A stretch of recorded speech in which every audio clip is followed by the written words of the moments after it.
¿Qué tal? ¿Cómo estás? Saludándote aquí nuevamente, Erenira Duarte. He recibido a lo largo de estos días un bombardeo de preguntas acerca de las consecuencias que tiene para los hijos, los niños pequeños, acercarles contenido de terror, de miedo. Estamos cerca de estos días eh, de Halloween, de el mal llamado Día de Muertos, y pues hay en las calles, en publicidad, en películas, en fin, una vorágine de contenido tenebroso, de terror. Y por supuesto, esto no solamente es para los niños pequeños, es para todas las edades. Pero entonces así, el mundo entero, lamentablemente, se vuelca a ver, escuchar y meterse a contenido bastante peligroso si es que no sabemos las consecuencias. Y aunque no las sepamos, no porque no nos las hayan dicho, no porque no creamos en ellas, nos exime de estas consecuencias.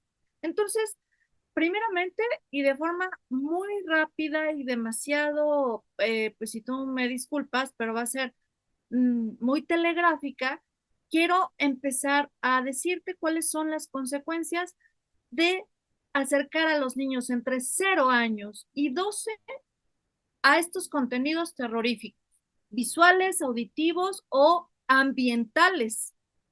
Y me refiero específicamente que vayan al circo del terror, por ejemplo, acercarlos a pues esta parte de ir a pedir dulces y ver en la calle algunos disfraces que sobrepasan, ¿verdad? Incluso las pesadillas más horribles.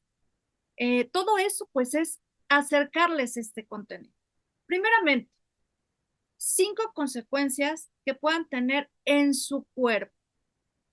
Tendrían alteraciones en el sueño, porque el contenido de terror suele provocar pesadillas y trastornos de sueño en los niños, afectando su descanso y desarrollo físico. Número 2, una respuesta de estrés crónico. Al exponerse a estímulos de miedo, el sistema nervioso activa el eje de estrés.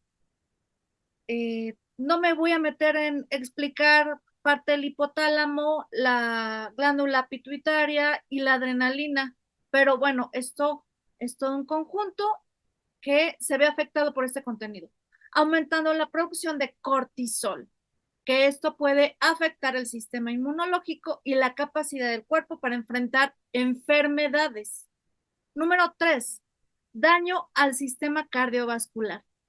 El miedo intenso genera reacciones de lucha o huida, aumentando la presión arterial y la frecuencia cardíaca, lo cual es inusual para un cuerpo pequeñito, tan infantil, que aún no está completamente desarrollado y por tanto pues afectará su sistema cardiovascular. 4, podría presentar problemas gastrointestinales. La tensión y el estrés pueden desencadenar problemas digestivos como dolor abdominal, náuseas y otros trastornos debido a la conexión directa entre el cerebro y el sistema digestivo, el llamado eje cerebro-intestino, totalmente relacionado con las emociones, este sistema. 5, afectación del crecimiento saludable. La exposición constante al estrés y al miedo intenso, y puede ser que no sea tan intenso, pero que sea prolongado, puede interferir en producción de hormonas del crecimiento, afectando el desarrollo físico y las habilidades motoras de los niños.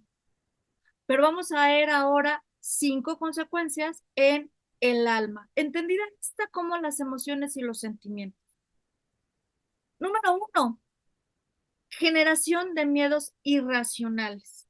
El contenido de terror puede dejar marcas emocionales profundas, creando temores irracionales hacia situaciones o cosas cotidianas, como la oscuridad, quedarse solo, personajes ficticios. Número 2, aumento de ansiedad.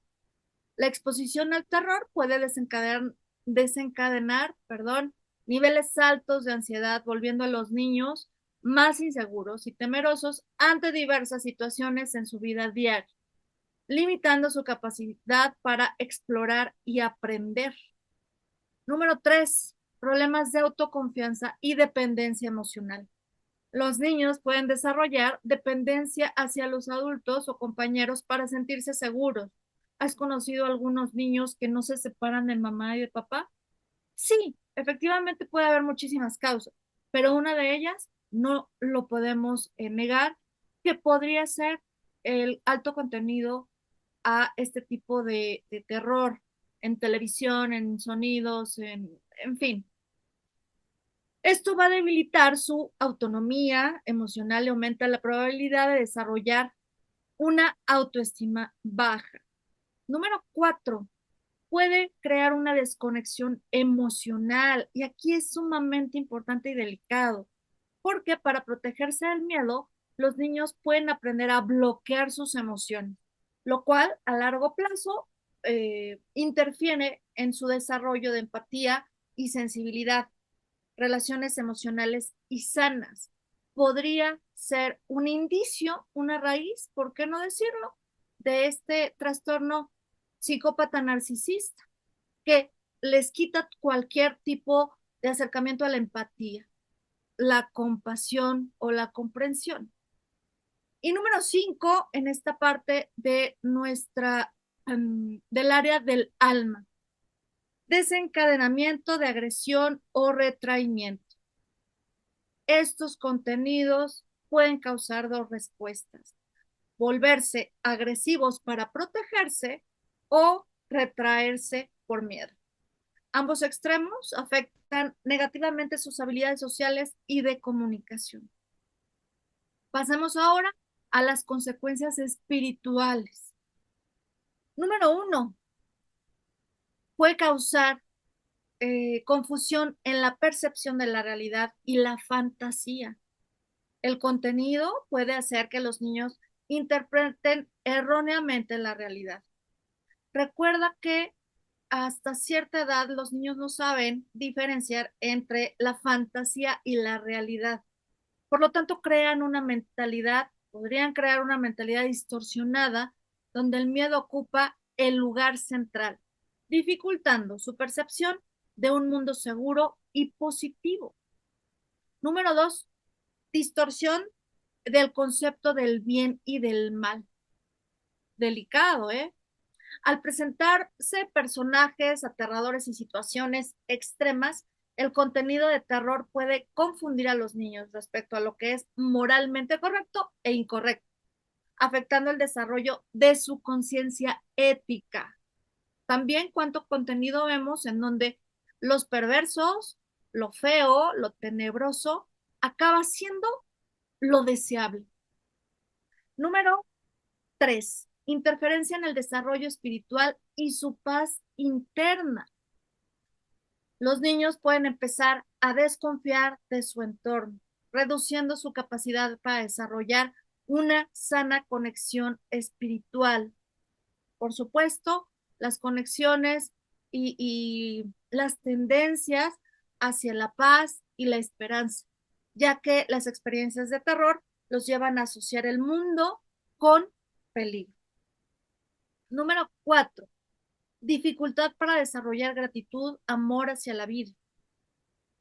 Si el miedo y el terror predominan en su infancia, es más difícil para los padres, para los educadores y en sí para ellos que puedan gestar eh, valores espirituales como la gratitud, el amor, el respeto hacia la vida y hacia los demás. Número 5, en esta parte de las consecuencias espirituales, apertura a influencias negativas. Las imágenes y situaciones de terror pueden dejar al niño vulnerable, impactando no solamente su psique con mensajes de violencia, de desesperanza y sufrimiento, sino que también lo creamos, lo veamos, nos lo hayan enseñado o no, existe una realidad espiritual en donde también hay leyes espirituales en donde podrían afectar negativamente esta parte del espíritu. Y no quisiera hablar más, que me llevaría mucho tiempo, pero sobre influencias directamente malignas que entran a su espíritu. Y por último, vámonos con la parte mental. ¿Cognitivamente tiene algún daño? Bueno, número uno, dificultad para diferenciar la ficción de la realidad. Algo muy parecido a otra de las consecuencias ya expuestas. Los niños, especialmente los más pequeños, aún están desarrollando la capacidad de distinguir entre lo real y lo ficticio. El contenido de terror puede llevarlos a creer que situaciones o personajes aterradores son reales, afectando su sentido de seguridad y su habilidad para procesar la información correctamente.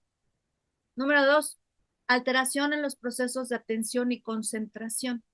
La exposición al miedo puede generar pensamientos intrusivos, recuerdos constantes de escenas de terror, lo cual interfiere en la concentración y atención en los niños, lo que va a dificultar su aprendizaje y rendimiento académico, por decirlo menos. Pero ¿qué tal si mamá y papá les están dando una instrucción, les están explicando ciertas cosas y pareciera, ¿verdad?, que el niño está abstraído, está en otro mundo? Bueno, eso puede ser también un signo de causa del contenido. Número tres, obstáculos en la memoria a corto y largo plazo. El estrés y el miedo intenso pueden afectar la capacidad de retención de memoria. Los niños que ven contenido de terror pueden tener dificultades para recordar información importante, ya que el cerebro prioriza los recuerdos y las exposiciones estresantes, desplazando la información no asociada al miedo, porque el miedo es a lo que debe prestar mayor atención por supervivencia. Es una emoción básica que nos permite sobrevivir. Por lo tanto, esa es la información que priorizará. Número cuatro, interferencia en el desarrollo del pensamiento crítico. Exponerse a situaciones ficticias y aterradoras desde una etapa temprana puede dificultar el proceso de razonamiento lógico y crítico.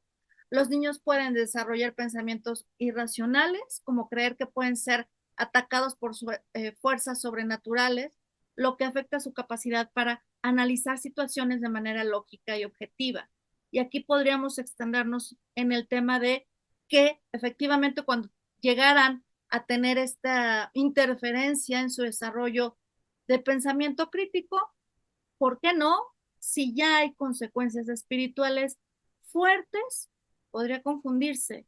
¿Y qué es lo que nos dicen los expertos en salud mental? Que podría estar presentando algún problema simplemente a nivel cognitivo, pero los que creemos y sabemos sobre esta área del ser, que es lo espiritual, que podría ser más bien una afectación en este sentido. Y número cinco, refuerzo de sesgos negativos en el pensamiento.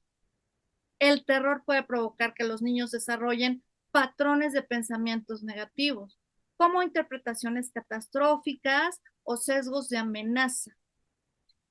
Ver peligro en todas partes. Esto también tiene que ver con esta parte mental de que al rato un trastorno de esquizofrenia, ¿por qué no? Esto afecta la manera en que perciben e interpretan el entorno, promoviendo una mentalidad pesimista o ansiosa en lugar de una mentalidad resiliente y positiva. Y no quiero quitarte más tiempo, pero estoy hablando en un rango de edad de los 0 a los 12 años. ¿Qué pasa después? ¿No somos vulnerables? Claro que sí. Las afectaciones recaerán más en un sentido espiritual. Por lo tanto, bueno, no es el momento de extenderme para ver absolutamente todos los efectos, consecuencias de estos contenidos en gente más grande, en gente adulta o en jóvenes. Sin embargo, bueno, era muy importante darte esta información, dado el contexto que estamos viviendo, las fechas, y entonces, pues tenlo en cuenta. Si puedes tú ser un papá responsablemente cuidador de sus emociones, no lo pienses, no lo dudes. Tu servidora encargada, volcada en estas situaciones emocionales, cada vez llegan a mí niños y jóvenes con trastornos emocionales difíciles que se pudieron haber evitado y simplemente por padres indolentes, ellos están afectados actualmente. No seas de estos padres indolentes, yo te invito a ser un padre emocionalmente responsable. Cuídate mucho, Dios te bendiga, estoy para servirte. Buenas tardes.